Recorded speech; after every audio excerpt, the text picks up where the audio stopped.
Hi everyone, I'm Lulu from Plants by Lulu and welcome on my channel.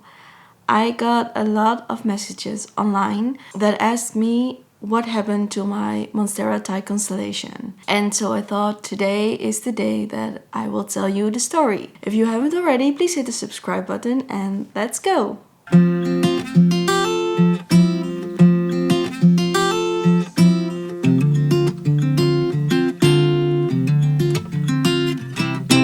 So on my Instagram is a post where kind of the full story of my Thai is on. So I will take those photos and event marks as a red thread. So I got my Thai at the end of 2018 as an import, I think from Thailand, I'm not sure. I got him as a very small cutting with a few roots, but they were quite dehydrated, and so I had to revive him. And over the hydration period he got a new leaf, and this is the plant in the beginning of spring 2019 where I potted him up in that time in sphagnum moss and quite soon after that in normal soil. But I thought I would try sphagnum moss because at that time it was advertised to me. So soon after I potted it up in soil. But this is the plant at the beginning of spring of 2019. He grew quite quickly. It was next to my bed at that time, and I think it was behind some other plants, so it didn't get the full sunlight, although my room at the time was on a corner, so it got sunlight the whole day, and so he probably got still sunlight. So the next photo is this one, and this is taken at the end of summer in 2020. I moved out of my parents' house and I was living on my own, and it was a very small room. It was a 2x5 and I had an elevated bed, and so my couch was standing below my bed and my desk was standing near the window.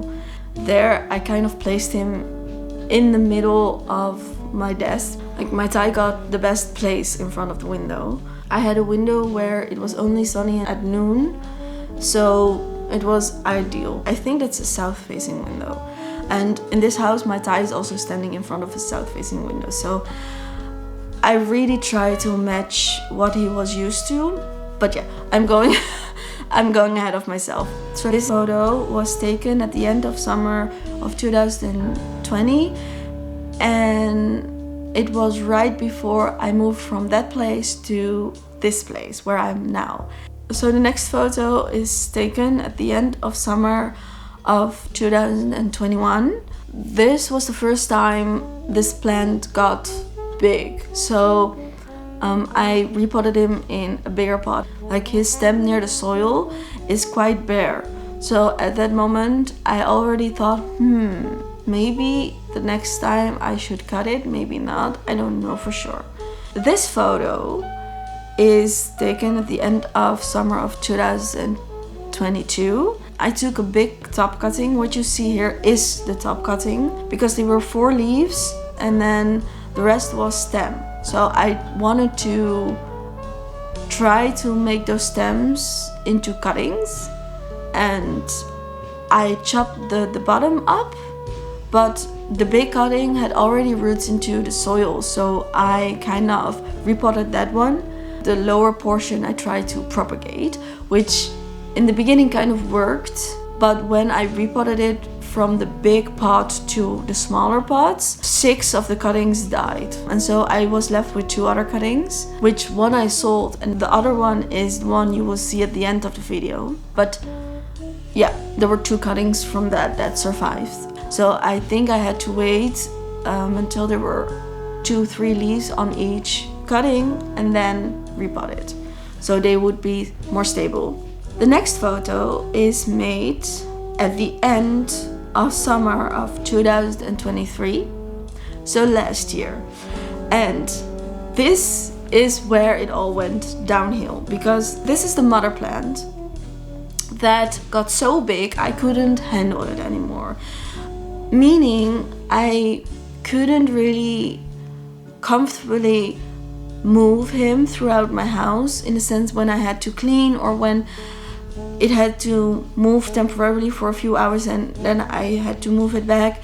That was like a day chore. It was so hard to move him. He was so heavy, and he became so big, the cacti couldn't really grow in my windowsill anymore, and it was almost a curtain for us. Even if the sun was shining through the window and we were sitting on the couch, normally we would get sun in our eyes, and when he was this big, he wouldn't. And mind you, the whole time we are living here, he's standing in the same spot, facing that south-facing window in the middle of the table.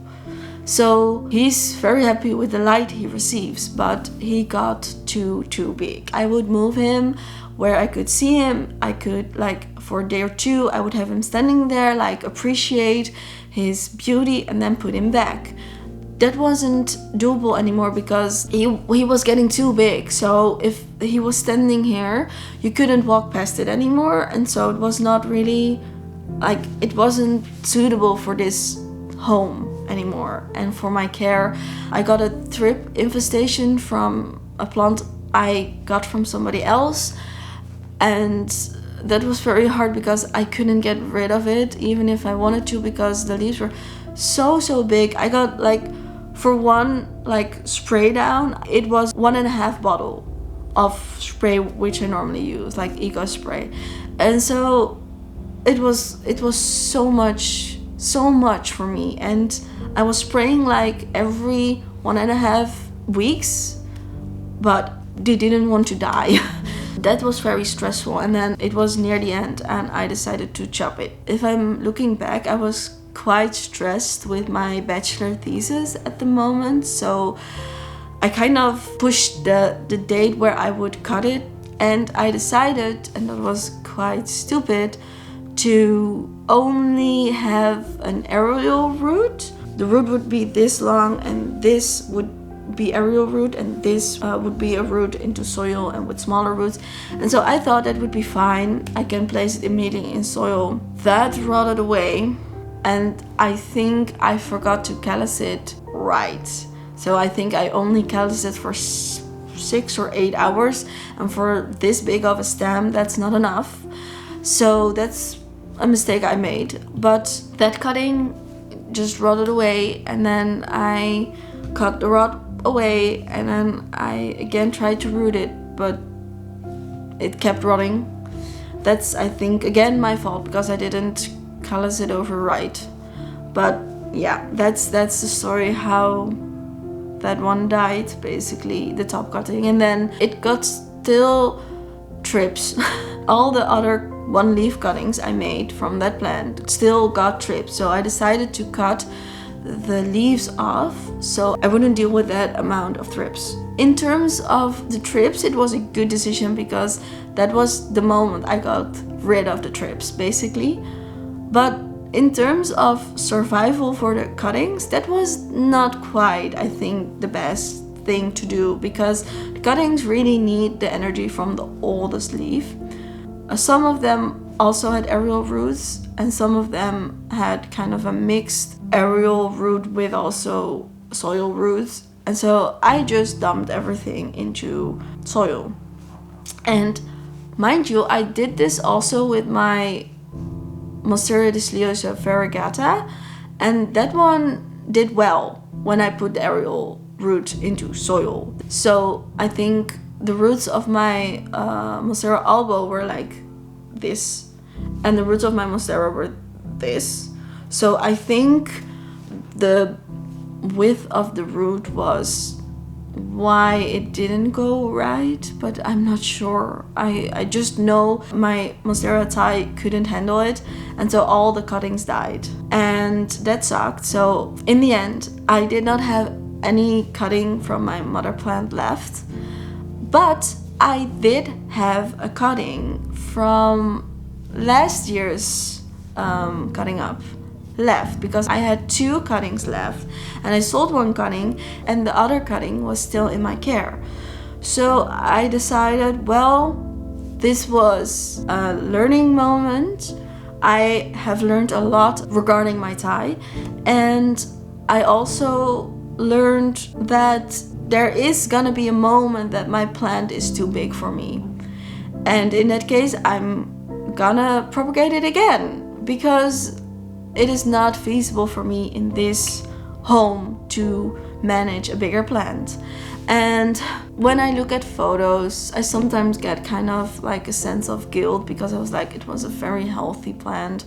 But then again, I think back to the time where I was so stressed because the trips wouldn't get away. It's also kind of a reality check that I really can't handle a big infestation that is going on for months and months if this plant is so big.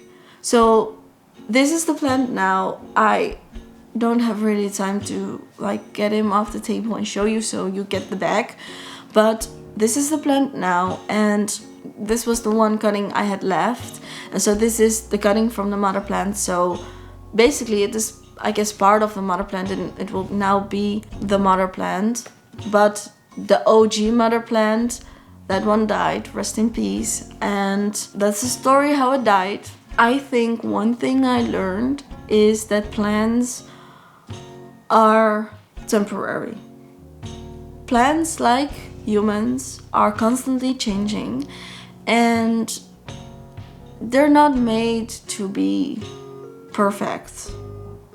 You know, there is always a time where you think, ooh, that plant looks snatched. You know, but that's also with us humans. Sometimes we think, ooh, I'm looking good. But you can't always be on your A game, and I think you can't ask that from plants, to always be on their A game. The times where it looks snatched, you take a photo, and you have a beautiful photo where you can remember the time where you were at with your mental state or in your life, and where the plant was. And that's a beautiful reminder, but it's always contemporary. Plants are never fixed. And I have a lot less stress with this plant now, so I'm glad I cut it up. It's sad that nothing survived, but I still have a piece of my mother plant, and I'm going to chop him up again, and I'm gonna learn from my mistakes. And of course, I will take you with me when I do so. This was the story of my Thai constellation. If you have any questions regarding my story or regarding care, or if you just want to say hi, leave something in the comments down below. If you haven't already, please hit the subscribe and the like button, and I will see you next video. Doei!